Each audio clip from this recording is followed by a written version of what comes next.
programas de las provincias también existen. Por suerte, hoy tenemos un clima mejor y podemos venir como acostumbrábamos, por el momento únicamente por saco, sin corbata. Pero esperamos que estos días se prolonguen y volvamos a nuestra vestimenta habitual. Bien, tenemos muchos temas para tocar en este momento. Ya lo vamos a tocar en profundidad el tema de la hidrovía con el doctor José Acostamur y también con el doctor Falcione, y posiblemente tomemos un contacto telefónico con el ingeniero Simula. Ingeniero Simula ha sido ministro del Chaco de Obras Públicas y Falcioni ministro de Obras Públicas en Corrientes. El gobernador de la provincia anuncia de que están analizando el tema de un aumento para los empleados públicos. Esperamos que también llegue para los jubilados. Bien, el tema, dice el gobernador, de que están analizando y para poder anunciar cuál es la cifra. Por el momento se crea la ilusión de que va a haber un aumento para los empleados públicos. Bien, ese es un tema. Después tenemos el tema de los incendios, donde hay una discusión, un cambio de ideas sobre la cantidad de hectáreas que digamos que se han quemado en Corrientes. Este tema de los incendios tiene algo a favor hoy, que la lluvia que estamos soportando, o no soportando, que estamos agradeciendo que haya lluvias, han contribuido para solucionar en muchos lugares los focos de incendio en nuestra provincia. Esto es una cuestión que debe tomarse en serio, y lo toma en serio el gobierno de la provincia cuando sostiene de que ha puesto todo lo que tiene para combatir estos incendios. Y tengamos en cuenta que, por ejemplo, en el Bolsón, en el sur, también hubo incendios y con llamaradas. Es decir, que es una zona esa que no tiene el calor que tenemos nosotros. Los incendios en el sur parece que hay buenas pruebas de que, de que pueden ser intencionales. Esto es un problema que nos trae mal, porque si empezamos ya otra vez con los incendios, las bombas, los ataques, y volver otra vez a la época en que el terrorismo hacía estragos en el país, iniciamos un mal camino. Si es un camino de protesta, hay otros canales para protestar, manifestaciones públicas como se dio acá en Corrientes con la ADEPEC, y también el reclamo a la ADEPEC por los aumentos, y también en otros lugares del país hay manifestaciones, o proyectos de diputados. Todos los partidos, hasta los de extrema izquierda y demás, tienen representantes en el Congreso Nacional. Entonces, ¿por qué no reclamar lo que tenga que reclamarse en las instancias legales y no empezar con el tema de los puentes? Bien, el tema del carnaval. Yo soy partidario del carnaval, pero hago una observación. Tenemos en estos momentos desfiles de comparsas y demás. Ayer se cerró el tema de las comparsas, el desfile de las comparsas, pero me han hecho llegar, y lamentablemente no lo pude volver a tomar, unas imágenes de una comparsa donde hay una niña o una chica o una mujer que está acompañando a la escuela de samba. Ahora, no estoy de acuerdo y creo que debe reglamentarse. No estoy de acuerdo con la forma como se presenta esta mujer. Pues se presenta con una slip donde únicamente se le ve de atrás, prácticamente no se ve nada. Está desnuda de espaldas. Yo creo que no es bueno que el carnaval tenga esas imágenes. Cuando yo fui presidente de Copacabana, allá lejos y hace tiempo, las cosas eran distintas. Reconozco de que cambian los tiempos, pero no nos pasemos de banda. Bien, tenemos algunos invitados y empezamos con ellos.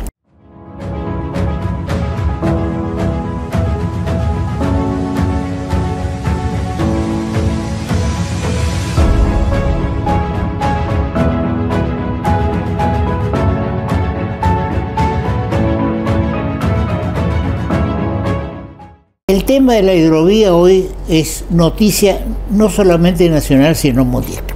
¿Por qué decimos que mundial? Porque se abrió una licitación trascendente para el dragado de la hidrovía, es decir, desde Confluencia hasta Buenos Aires o la salida el Río de la Plata. Esto no es suficiente. ¿Por qué? Porque si hablamos de que hay que hacer la hidrovía desde Puerto Cáceres hasta Nueva Palmira, como se hizo en esta revista que nos hace llegar el doctor Luis Acosta Mur sobre la hidrovía, donde se habla de la hidrovía desde Puerto Cáceres hasta Puerto Palmira en el río Uruguay, ya en la salida hacia el Atlántico. ¿Por qué?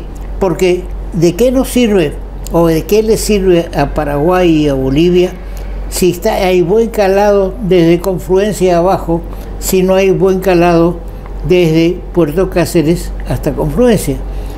Es decir, que van a venir los barcos, los buques, los convoyes de empuje, van a venir con con un calado determinado que no les es suficiente, y de golpe, ¡pum!, se encontrarían con un calado mayor desde Confluencia. Bien, el doctor Acosta Mur es un intérprete de este tema de la hidrovía y nos hace llegar esta revista donde está mi hermano Miguel reunido con los presidentes Menem y también el presidente de Paraguay y de Bolivia, reunión, y ahí vemos la foto del tema. Bien, bienvenido Luis una vez más a nuestro programa. Tenés libertad para expresar. Sí, buen día Toto, gracias por la invitación. Y yo creo que en el día de ayer se produce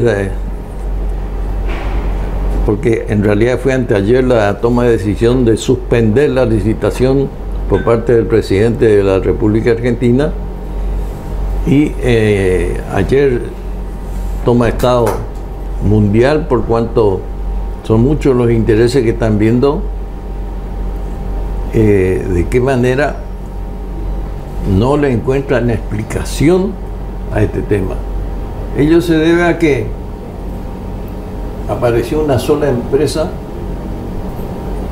que ya había cuestionado jurídicamente el procedimiento, y es una empresa a la cual está vinculado, y eso sabemos lo que estamos un poco debajo de la alfombra o del zócalo,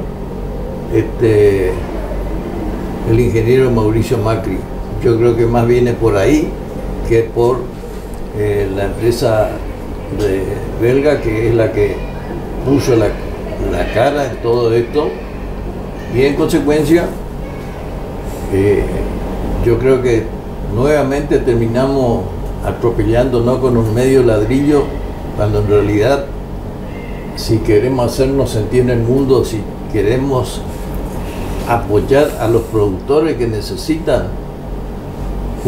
una estructura de logística que facilite la salida de los productos, y a su vez en esa salida el costo del mismo sea lo menor posible, como lo es en el caso de la hidrovía. Y yo creo que acá y en esta revista está bien reflejada, por cuanto hablan de Puerto Cáceres hasta Nueva Palmira. Y lamentablemente aquí nosotros que debíamos haber jugado un papel fundamental, porque bien decía vos, tiene mucho que ver el tema del calado, de la profundidad del calado. Así es.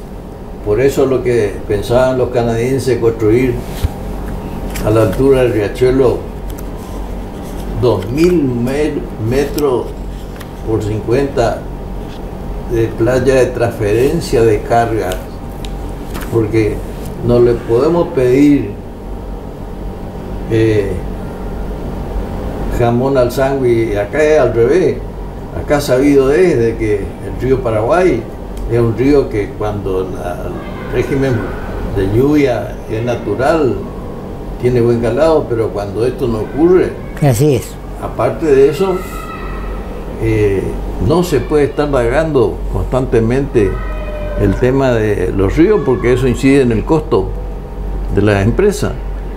Así que sabido es que, ¿por qué es importante confluencia? Porque se produce la llegada al río Paraguay con un río Paraná que viene desde el sur de Brasil, trayendo un enorme potencial de agua, que en la medida que las lluvias sean medianamente normales, son viables para la navegación. Pero a su vez tenemos los organismos de control que son fundamentales, porque justamente estamos nosotros para el mercado internacional bajo la sospecha, y porque se han descubierto en puertos de Alemania, de Italia, cargamento de droga en la parte baja de los buques que salen de la zona de la hidrovía Paraná-Paraguay.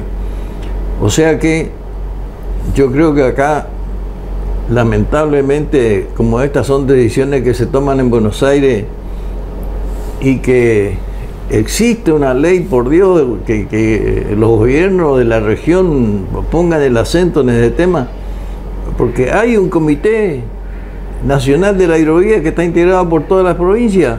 ¿Dónde están? ¿Cuándo participan? ¿Cuándo se hacen sentir? ¿Cuándo dan la cara? Bueno, el Comité Federal de la Hidrovía, que fue una creación mía conjuntamente con el doctor Galetti de Santa Fe, ¿sí? Que en paz descanse, digamos, y que no tuvo eco, es decir, no se quiso dar lugar a las provincias desde el gobierno nacional. Por eso se ahogó al Comité Federal que yo presidía, se lo ahogó. Ahora, yo tengo mucho que pensar y añorar sobre el tema de la hidrovía y de la navegación. ¿Por qué? Porque mi padre hizo allá, al poco tiempo de ingresar al país como inmigrante de Moldavia, una empresa de navegación que lleva su nombre y que después derivó en la creación del astillero. Todo eso fue una cuestión familiar. Y yo he navegado en los buques de mi padre y, digamos, y tengo la experiencia, por ejemplo, del río Alto Paraná, que vos señalabas, desde que viene de Brasil, toca y después ya se convierte, viene primero como dependiendo de Paraguay y de Brasil, y después ya de Paraguay y de Argentina, y recuerdo cómo había que subir el Salto y demás. Ahora bien, vos señalás que es posible que el ingeniero Macri esté detrás. Ahora, todas las empresas tenían, según la información del Diario de la Nación, su vinculación con algún político o alguien de influencia en la política argentina, y por ejemplo Santiago Caputo estaría respaldando la firma Jan de Nul. Vos me habías hecho referencia de que Macri estaría asociado con la corona holandesa. Sí, porque esto se debe a que existe una relación familiar de amistad entre la princesa Máxima de Holanda con la familia Macri. Porque aparte de eso, no olvidemos que tanto Macri hijo como el padre de Macri han sido estrechos colaboradores del proceso. Y la princesa Máxima, si es princesa, fue porque el secretario general del Ministerio de Agricultura y Ganadería era un teniente coronel cuyo padre era el padre de Máxima.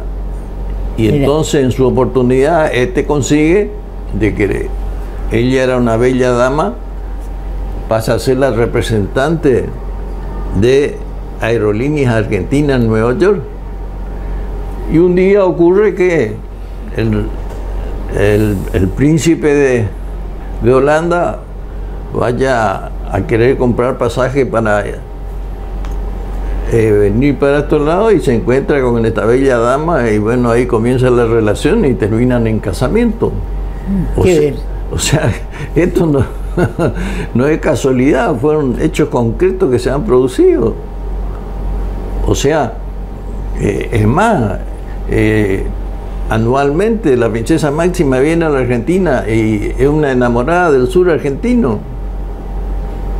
Pero por supuesto que viene con aviones privados, después andan con yates privados, pero uno que tiene vinculación con sectores que hacen al nacionalismo nacional, nos hacen acordar periódicamente que están personajes de suma importancia que también, digamos así, tienen los servicios de inteligencia, seguro que lo saben, porque la tienen que custodiar, porque no pueden permitir que nadie sabotee un viaje de Ahora, ¿cómo ves el futuro de esta situación del dragado y balizamiento de la hidrovía? ¿Vos le ves, digamos, porque ahora resulta que a pesar de la situación de Jean Denul, que es la que está en estos momentos a cargo del dragado, le prorrogaron por 2 años, y vuelvo a tocar el tema,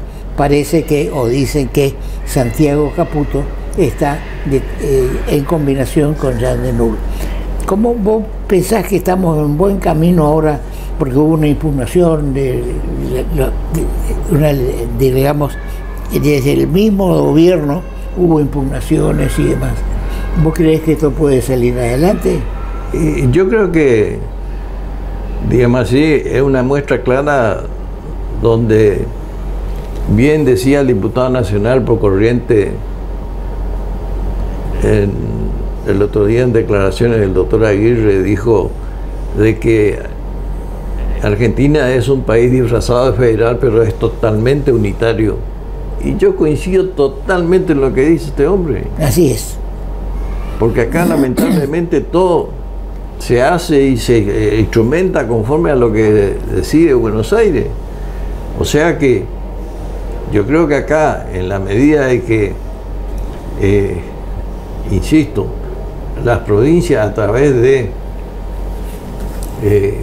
los gobernadores y a su vez sus fiscales de Estado y a su vez todos los equipos técnicos no hagan planteos concretos ante la Corte, que lo pueden hacer. Pero yo creo que esto no es casualidad, esto es algo que tiene que ser, digamos así, hechos concretos en función de lo que insisto.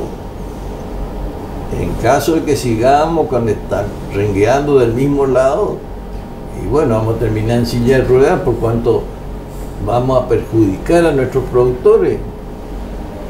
Y la gente, si no se realiza en el campo en función de hacer su cosecha, preparar su siembra, hacer bien la cosecha y vender bien el producto, y se termina yendo, terminan abandonando. Estimado doctor, en el Chaco quieren seguir desmontando, pero acá lo que nosotros tenemos que hacer es buscar un mecanismo para que, si bien se desmonte, sea para producir. Y eso, lamentablemente, ahí aparecen las grandes empresas nacionales e consorcios internacionales que terminan, digamos así, contratando a los peones, y eso no es negocio para nosotros. Si queremos ser un país donde se realice tanto, se viva en la capital de cada una de las provincias o en el interior profundo, yo creo que no tenemos destino. Ahora, digamos de que con el gobierno de Milei, con el propósito de mantener el déficit y que la nación se desprenda de muchas de sus actividades en el sentido de unitarismo que señalaba Luis, digamos, está desprendiéndose de algunas actividades que desarrollaba la nación en la provincia y dándole la responsabilidad a la provincia, pero eso tiene que estar acompañado con los fondos necesarios para que las provincias se desenvuelvan, porque si no nos estamos sacando el saco para dándole a las provincias, y no pueden hacer las provincias el tema de rutas, digamos, que es fundamental. Mira, Toto, y hay un hecho que a lo mejor te acordás. Allá por 2004, 2006, ya no me acuerdo bien, yo le traje al embajador de Venezuela a conocer el astillero Corriente, porque yo tenía una excelente relación con el presidente Chávez, con el actual Maduro yo no quiero saber nada porque para mí es un dictador, pero Chávez era totalmente distinto. Y él le instruyó porque vino a Buenos Aires a inaugurar la primera estación de servicio de Venezuela que se hizo ahí. Y entonces le dijo el embajador que gracias a una diputada nacional yo me hice de una estrecha amistad. Le dijo, Hugo, te quiero presentar al doctor Acostamur, correntino de la tierra de San Martín. Oh, qué bueno, y nos dimos un abrazo porque se me dijo San Martín y Bolívar en un solo corazón, me dijo Chávez. Yo hubiese querido tener un fotógrafo porque eso no se produce todos los días. Y bueno, y yo le comenté, porque aparte de eso dice, él que está con el tema de Mercosur y el UNASUR. Ah, qué bien, le dijo Chávez. Entonces, dijo, y vino el embajador, estuvimos en la Casa de Gobierno, reunido con Ricardo Colombia, entonces gobernador, y nos acompañó un ministro, fuimos a recorrer el astillero. Y después yo le decía al ministro, vamos a organizar en Buenos Aires una reunión que vaya el gobernador, y no se interesó. Bien. O sea que yo creo que en la medida que nosotros estratégicamente no busquemos socios que estén dispuestos a poner y la precisa, sin pasar por Buenos Aires, porque ese es el tema. Porque justamente, ¿por qué se interesó? Porque yo en aquella época todavía estaba aquello de que el astillero había construido esa plataforma submarina que fueron a parar, porque yo me fui cuando se desplazaron por el río Paraná, las plataformas que fueron, creo que a México, no sé dónde. Sí. Así que, porque yo siempre consideré que era fundamental, aparte de eso, ¿qué ocurría? El astillero producía un montón de recortes de chapa, de hierro, esto, aquello, y se lo vendía al de la chacarita de enfrente, que era mi cliente. O sea que entonces, para mí eso era bien, fundamental. Luis, vos me hiciste notar y me mandaste un mensaje de que se está pensando o proyectando un nuevo canal de Atlántico-Pacífico que estaría en Sudamérica. Yo estuve mirando, digamos, poniéndome días pasados y tengo ahí una imagen de lo que es la cuestión, digamos, Sudamérica, y parecería que ese canal estaría bien al norte de Sudamérica, que es la parte donde se achica un poco el programa, ¿no? Digamos, el mapa. Yo lo que creo, Toto, es de que nosotros ya hemos perdido una oportunidad histórica, pero hay otro hecho que es fundamental y acá la prensa local y regional le ignora totalmente, pero que yo estoy vinculado con la empresa nacional. El puerto que los chinos están construyendo, tanto en Lima como en el Callao, espectaculares. Y si a eso vos le sumás de Elon Musk, que es amigo del nuevo presidente de Estados Unidos, integra su gabinete, y resulta que ahora el Golfo de México no, es el Golfo de la América. El canal de Panamá, no, ya no es más de Panamá, es el canal de las Américas. Yo tuve la oportunidad de desayunar con el general Omar Torrijos Herrera, que fue el que recuperó el canal de Panamá para los panameños. Y vino a visitarlo al general Perón antes de que este falleciera, ya por el año 1974. Cuando yo me entero, me voy a Buenos Aires. Él paraba en el hotel que está por la avenida 9 de Julio y avenida de Mayo, no me acuerdo en este momento el nombre, y me voy una mañana, estaba esperando ahí hasta que vino, porque había ido a visitar no sé qué cosa el general Torrijos, y entonces cuando iba entrando, ahí por supuesto con toda la seguridad del caso, yo lo saludo de Corrientes. Buen día, mi general. Bueno, subió él también. entonces después espero 1 hora, 2 horas ahí, hasta que busco la manera de conectarme con el personal que lo acompañaba al presidente panameño. Y le explico las razones, y entonces me dijo, espéreme un momentito, por favor, porque siempre yo levantando la consigna que era correntino, la tierra de General San Martín. Y bueno, se bajó y me dijo, escúcheme, doctor. Yo por supuesto le entregué mi tarjeta. Dije al general que le espera mañana a las 9 para desayunar. El otro día de acá a 8:30 ya estaba yo. Y desayuné con el general Torrijos. Pero fue una satisfacción tremenda, por cuanto inclusive tengo una foto que la estuve buscando y no la pude encontrar, pero en otra oportunidad la vamos a encontrar. Bien, y vamos, ya estamos en 20 minutos. Muchas gracias, Luis. Vos te agradezco siempre, me hacés llegar información importante, y volveremos a tocar algunos de todos los temas que a ambos nos preocupan. ¿Querés agregar una palabra final? Sí, yo lo que, buscando los antecedentes del caso de la hidrovía, me he encontrado esto que fue el recurso de amparo que yo presenté acá en Corrientes, y que está vinculado, porque tuvo una trascendencia tremenda al tema del reportaje anterior, donde yo hacía referencia a lo que había pasado con el Banco de Emisiones y todo esto.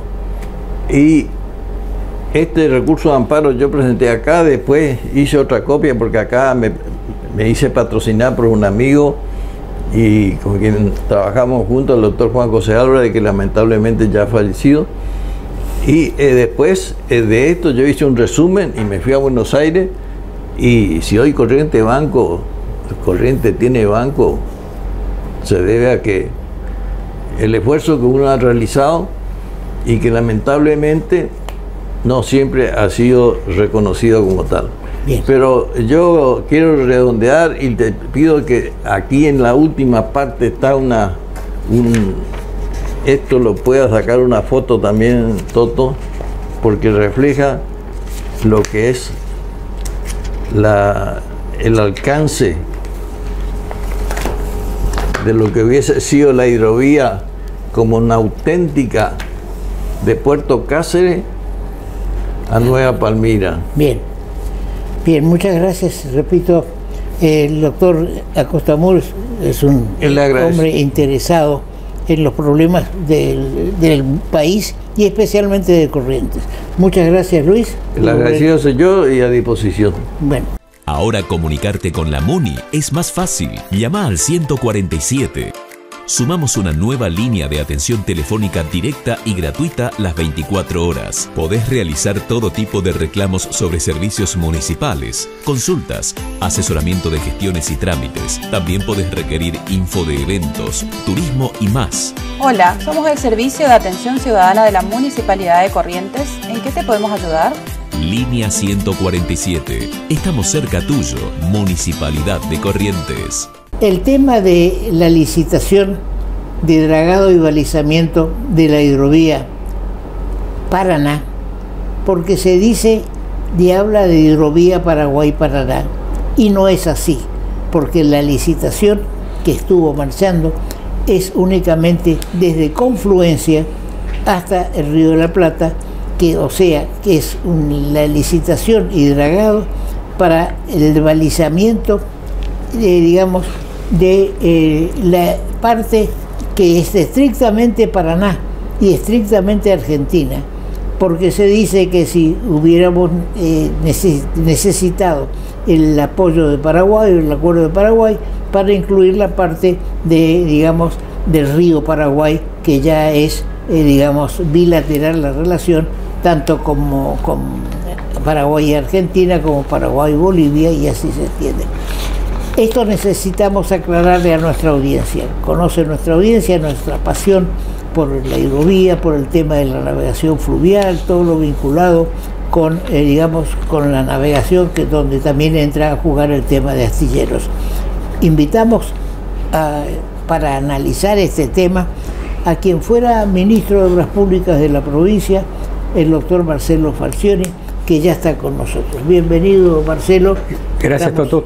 Muy amable. Es una oportunidad para poder aclarar este tema.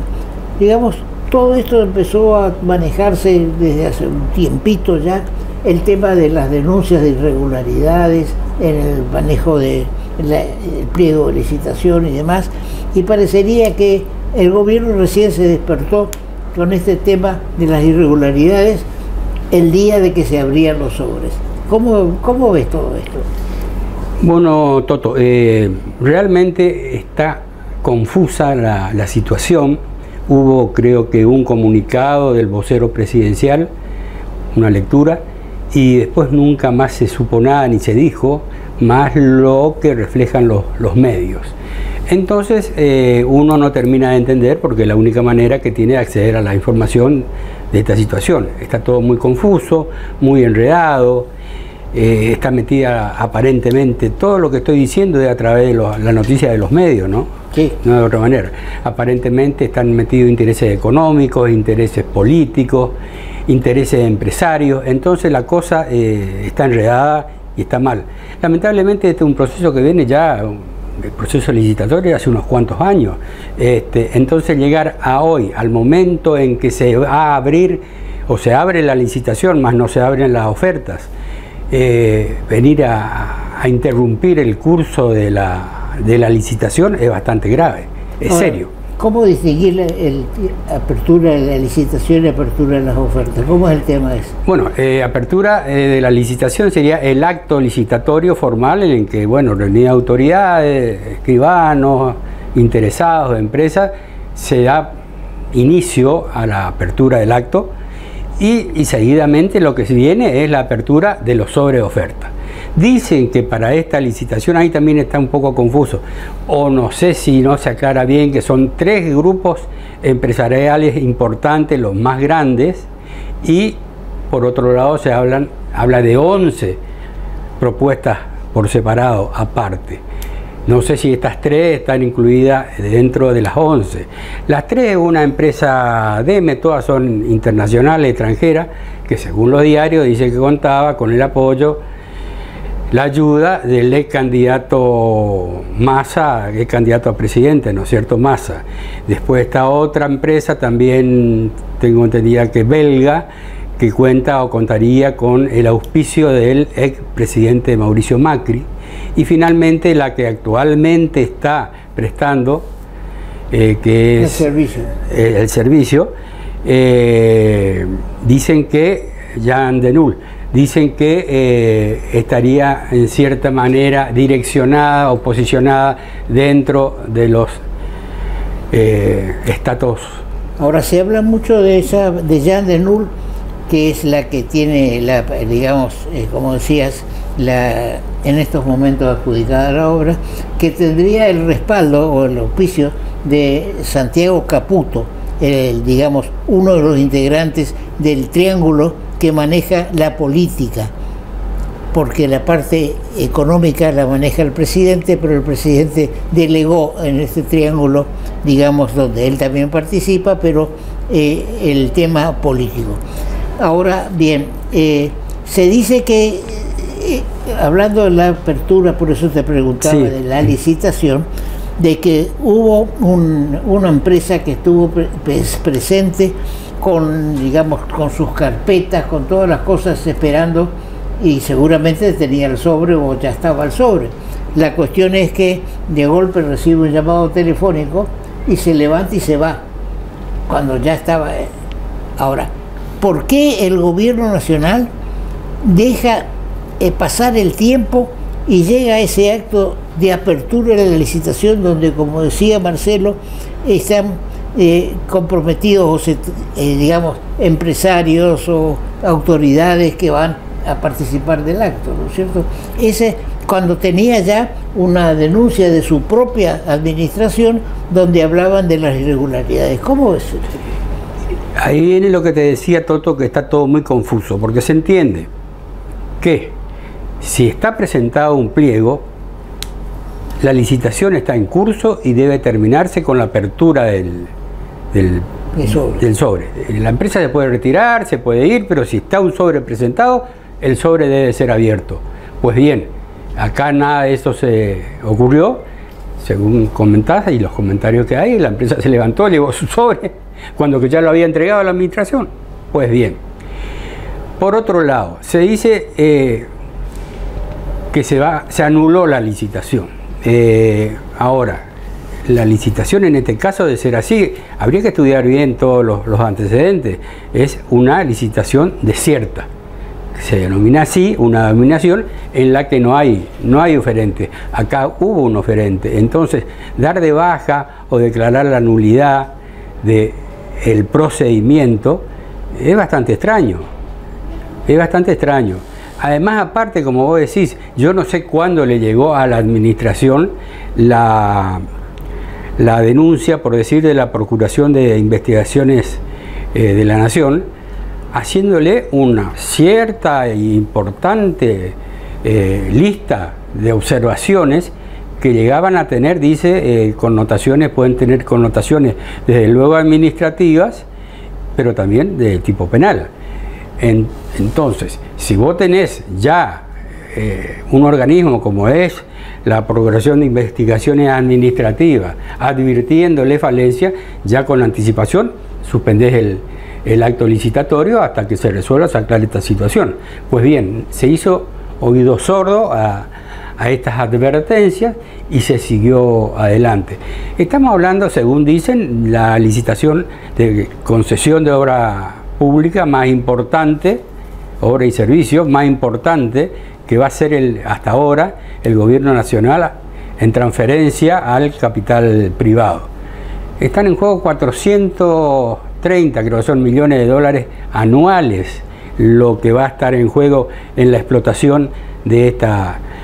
Mientras tanto, se sigue postergando y se sigue extendiendo la actual concesionaria, que también es otra historia, y dice que esta concesión tiene previsto 30 años de plazo de ejecución, con una ampliación de 30 años más. Es un poco extraño y raro todo esto. Actualmente la jurisprudencia, diríamos los abogados, en cuanto a esta cuestión es ir reduciendo los plazos. Yo me acuerdo que cuando, siempre lo suelo comentar acá, tuve que hacer la ley, que en realidad no es ley, sino es ley porque fue un decreto ley de concesión de obra pública para la provincia, y empecé a estudiar, a mirar y ver el antecedente, y en ese momento, estamos hablando de los años 78, los plazos eran extensos. Por eso es que en esta ley que yo preparé se pusieron 30 años, sin posibilidad de prórroga. Ahora bien, en el transcurso de los años que han pasado, fui advirtiendo que los años se van reduciendo. 20, 15 años es el ideal. Acá ya, de pique, por decir de alguna manera entendible, se ponen 30 años y además la posibilidad de una prórroga de 30, 60 años para la explotación. Sí, es como mucho. Es mucho. Ahora, vuelvo al acto licitatorio. Sí. ¿Cuándo se entregan los sobres para una licitación? ¿Hay un plazo anterior a la apertura? ¿O porque no es que uno presenta y dice me quiero presentar esta licitación y espera el día de la apertura de sobre y ahí presenta el sobre? Creo que no es así, ¿no? No, digamos, esto está regulado en los pliegos de base y condiciones de toda licitación. Inclusive ya en los decretos reglamentarios de las leyes de obras públicas o de concesión de obras públicas se regla sobre la materia. Generalmente se decía, porque han ido mutando, que la presentación de la oferta era hasta la hora, día y hora de la apertura del acto licitatorio. El acto licitatorio tiene una fecha, 12 de febrero a las 10 de la mañana. Entonces, estos pliegos decían que hasta el 12 de febrero a las 10 de la mañana vos podías aparecer con tu sobre presentándote.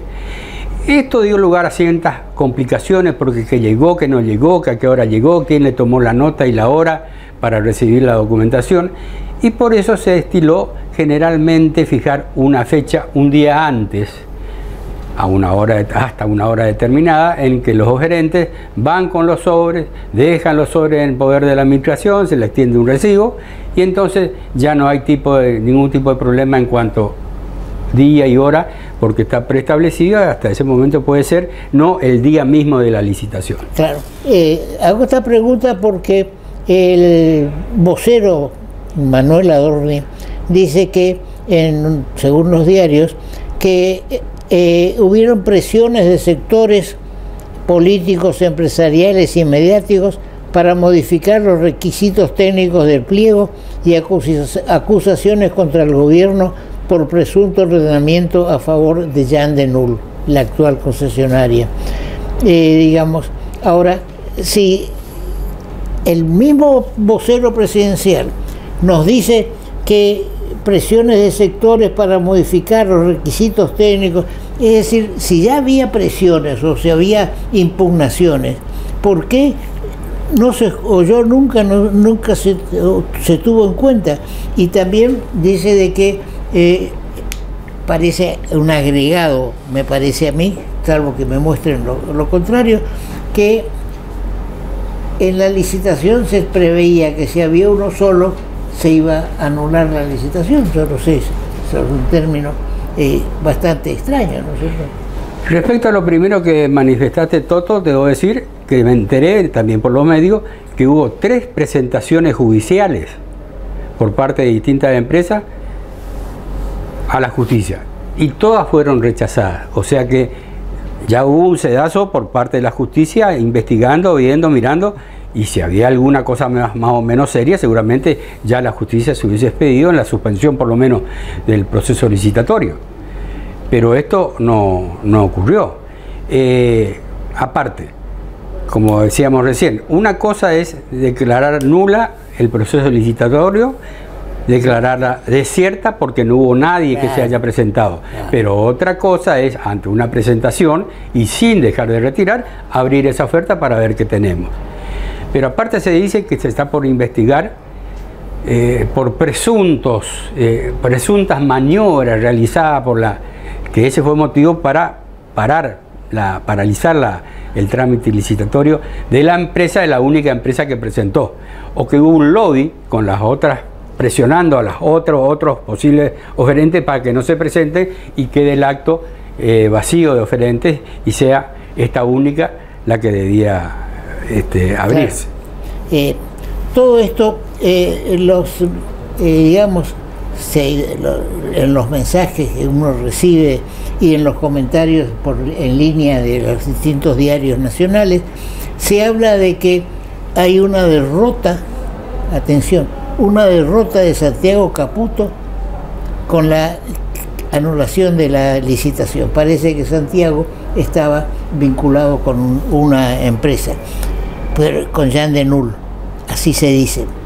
Ahora, ¿cuál es la derrota de Santiago Caputo si en consecuencia de la anulación o declarar desierta la licitación o nula, resulta que a Jean de Null, que es la empresa que él empujaba, se le vuelve a dar por 2 años más? Entonces no hay un fracaso de Santiago. Es una cuestión que, y también a raíz de esto y algunas otras cosas, se empieza a hablar con contundencia, a desmentir la renuncia del ministro de Economía, Luis Caputo. Parecería que el sobrino se lo está comiendo al tío. Pero bueno, ese es un problema ajeno a este momento de análisis. El fracaso es del gobierno y particularmente del área encargada de llevar adelante este tipo de licitación. Es muy grave, se pierde transparencia, se pierde tiempo, se pierde actividad. Uno al final ya no entra a entender si esto fue casualidad, si fue adrede. Lo cierto es que una importante licitación como es la hidrovía, particularmente para nosotros, lo de esta región que usufructuamos y pretendemos tener una hidrovía ordenada, prolija y con las condiciones transitabilidad, es gravísimo.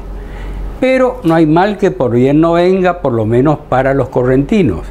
Yo no sé qué se hará ahora, si se corregirán los pliegos, atento a todas las observaciones que hizo la Procuraduría General de la Administrativa de la Nación, o no, o se licitará con el mismo pliego, pero hay una alternativa de que ahora aquí la provincia intente nuevamente lograr y conseguir la extensión del dragado y balizamiento desde Confluencia hasta Ituzaingó, donde está el puerto en construcción, y que sería de suma necesidad tener una hidrovía realmente en condiciones de ser transitada. Yo no sé si para tocar el tema del tramo Confluencia Alto Paraná no va a haber que coordinar con Paraguay, ¿no? Sí, así, no, esto está dicho y está expresado y yo comparto.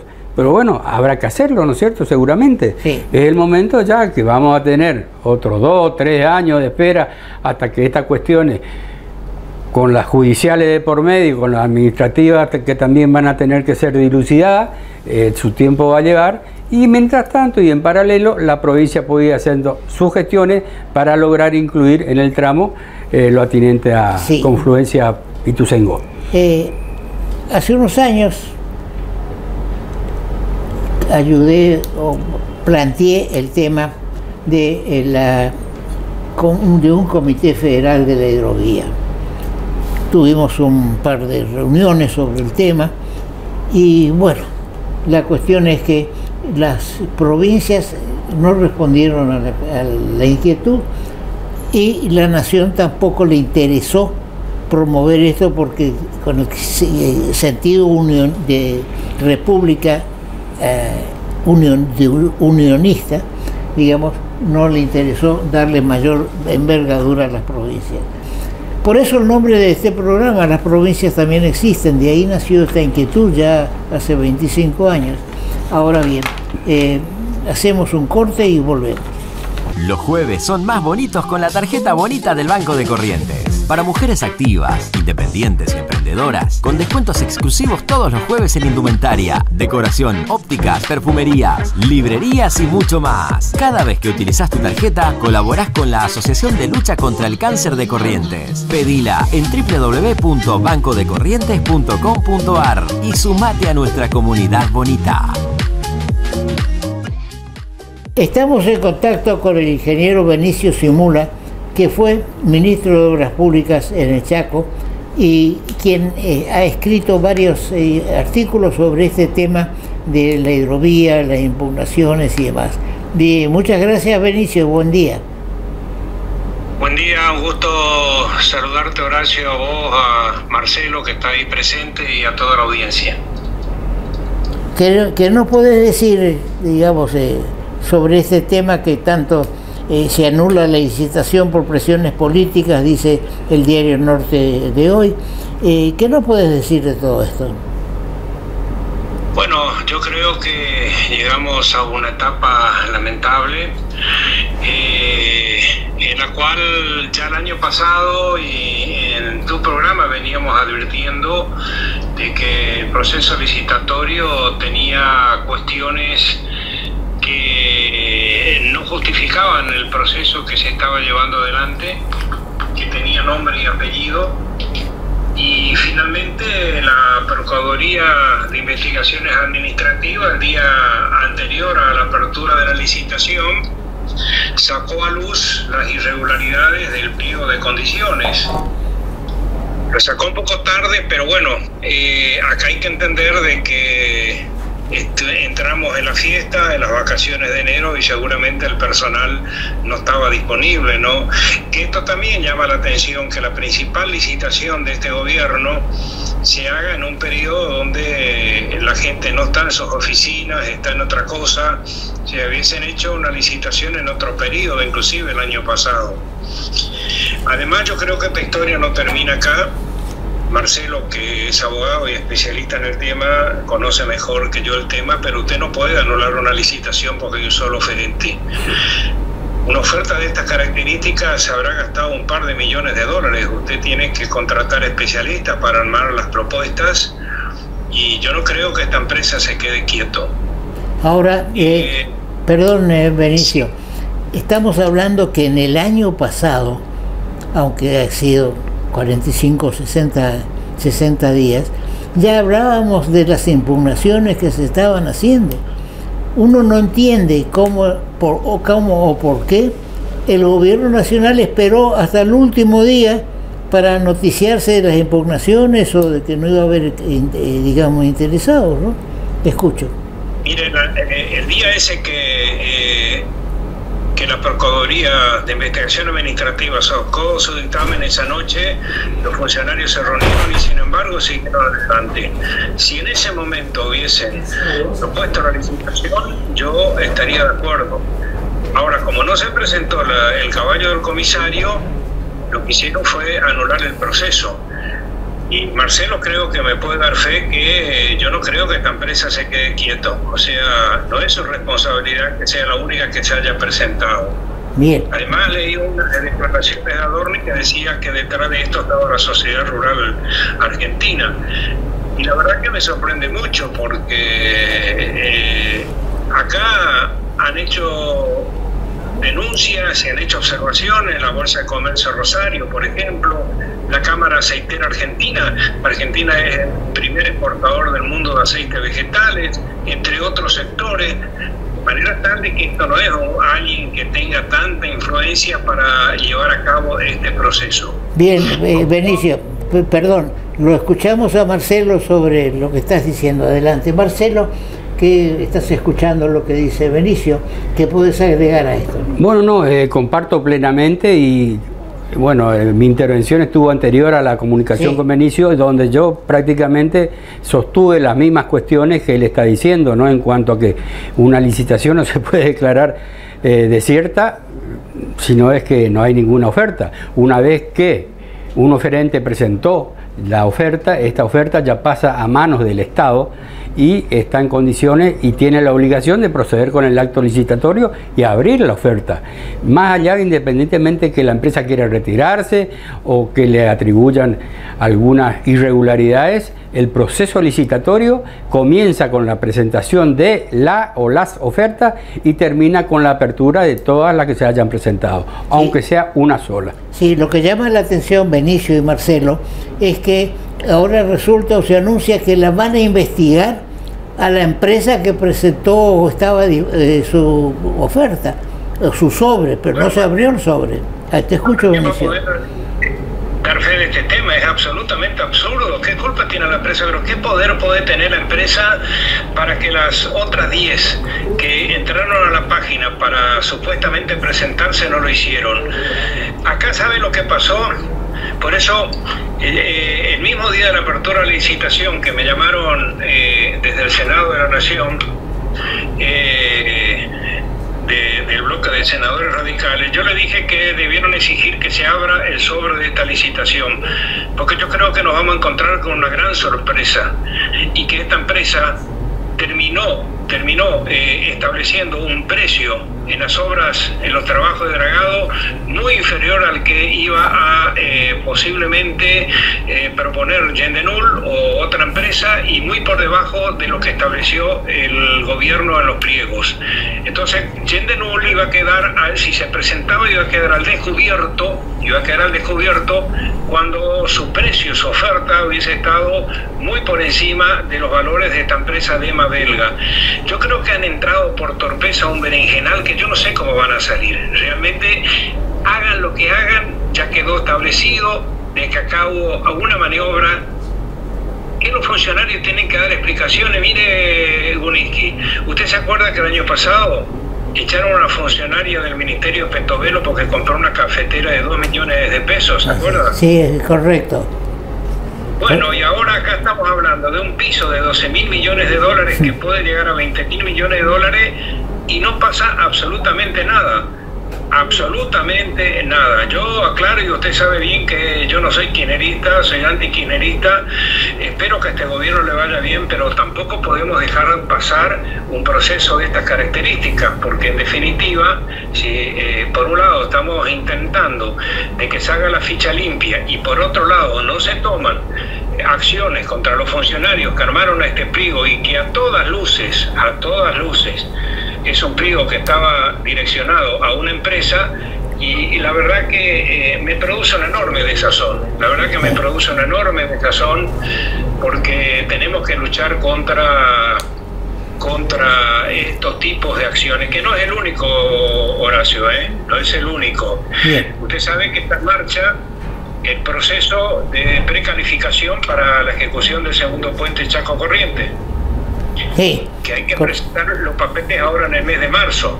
Bueno, me han llamado los que construyeron el puente, el nuevo puente de Asunción. No sé si ustedes lo llegaron a conocer, un espectacular puente de 4 manos, muy parecido al que hay que construir acá en el Chaco, entre Chaco y Corrientes, y sin embargo hay condiciones que no le permiten que esta empresa pueda presentarse al proceso de precalificación.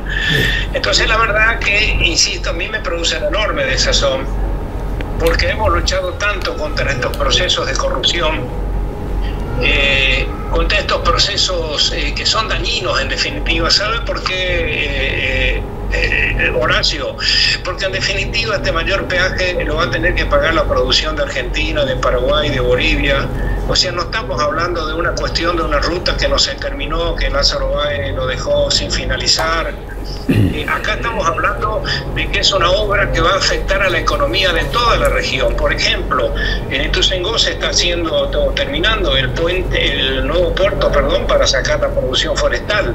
Cuando las embarcaciones que salgan de este puerto tengan que navegar por la hidrovía a un costo extremo de peaje, ¿quién va a tener que pagar? La producción de Corrientes. Así es. Por eso digo que los gobiernos tienen que involucrarse en este tema, porque no es una cuestión del Estado Nacional. Es una cuestión, sí, que está involucrado el Estado Nacional, pero que va a afectar directamente a las economías regionales. Y si esto no entendemos, después no nos quejemos cuando el puerto de Ituzaingó esté parado, porque en definitiva va a tener que pagar un peaje para circular por la hidrovía que lo va a hacer incompetitivo. Entonces, antes de que llueva, abramos el paraguas y tratemos que realmente se haga una licitación con absoluta transparencia.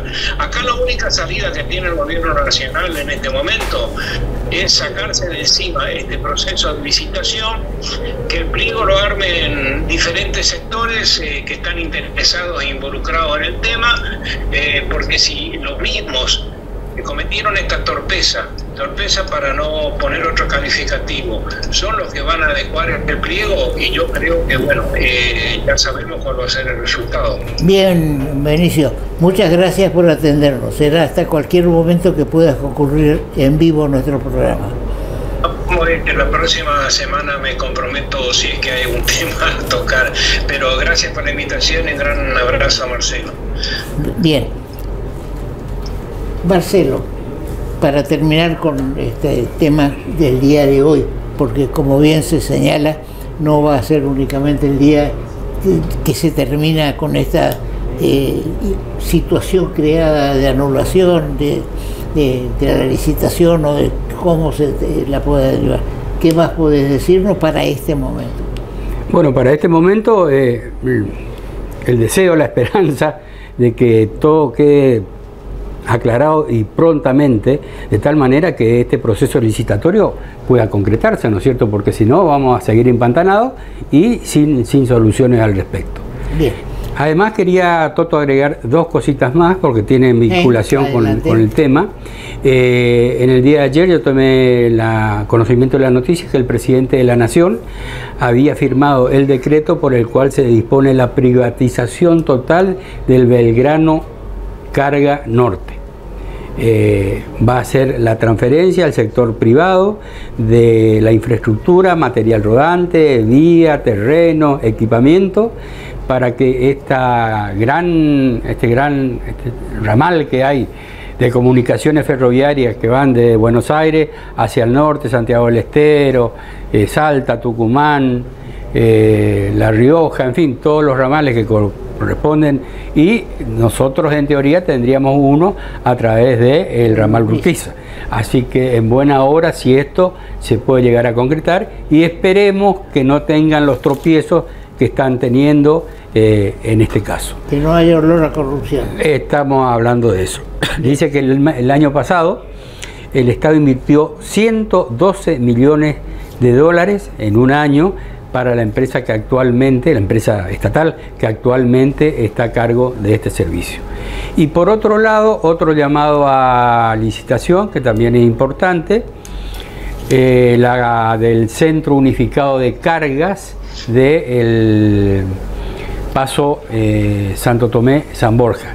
El día 4 de abril en Foz de Iguazú se va a ver la apertura de la para el nuevo concesionario de la atención de este centro de cargas. Bien. También ya hay algunos reclamos, tanto de intendente de San Borja como de Santo Tomé, en el sentido que hicieron observaciones a los pliegos de base y condiciones y no fueron escuchados ni receptados para los que se van a tener que presentar la oferta. Así que ahí ya tenemos otra vez otra cuestión. Una de las cuestiones que pedían era que se baje el costo de 20.000 pesos para turistas al cruzar el puente y no fue escuchado. Bien, muchas gracias, Marcelo. Gracias, doctor. Y seguimos con nuestro programa.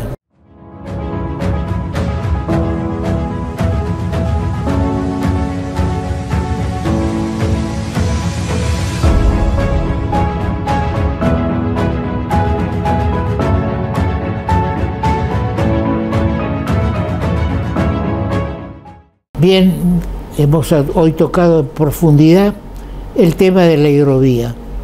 Digamos que la hidrovía es un elemento fundamental para el transporte de cargas y para sacar todo lo que produce, no solamente Corrientes, sino todo el litoral. Pero resulta que hay que cambiarle la denominación al tema de la licitación, que lamentablemente no pudo llevarse a cabo por distintos factores que los hemos analizado con nuestros invitados de hoy. Ahora, hay que analizar a fondo qué es más conveniente. El flete fluvial, sin ninguna duda, es más barato que camiones y demás, pero hay otros condimentos también, como los gastos de estiva, desestiva, también derechos portuarios y demás. Todo eso hay que confluirlo para determinar un valor real del flete. También lo mismo desde el lado de camiones o de trenes. Bien, será hasta nuestro próximo programa.